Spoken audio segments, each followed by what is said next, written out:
Alright, hello folks, welcome to my recording room. This is Mark Piotr showing you some of the stuff in my recording space. I just recently put those little sound baffles up. Actually, those are intended to reduce the sound of that amplifier right there, the guitar amp, when I'm recording loud things. So I just take them off the wall and put it in front of the Fender amp.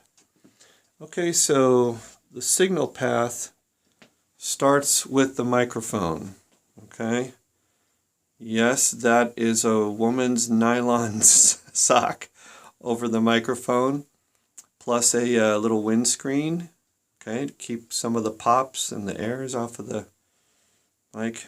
That's a nice $3,000 Neumann microphone. Sounds wonderful. Love it, love it, love it. And I've got some other mics too. Alright, so we start with the microphone. It goes into a preamp. Now, my preamp is not very expensive. It's the DBX 376. There's two of them.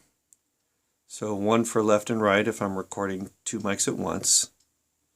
And then from there, that preamp includes a compressor, which is important to the sound path. Anyway, so you get a nice warm tone out of the DBX, and then you put that into the audio-digital interface, or which is, in my case, a Focusrite. I forget the model number.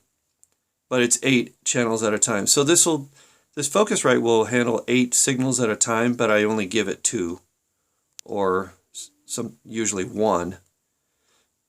Okay, and then that changes the signal from analog to digital, and then from there it goes straight into the computer. Okay, and there's the computer, and that's your signal path. So there's no mixer in between. It's just microphone, preamp, convert it into a signal for the computer, and boom, right into the computer. Okay, then over here we have a mixer, but the mixer is not really used for mixing. It's used for monitoring. So this is to listen to the sound through the speakers in the room. Okay, and then for the room speakers, I just use, consumer quality. There's Infinity speakers and a pair of JBL speakers. They offer me, a sound that I can discern and depend on for quality and volume level and separation and frequency bands and that kind of thing.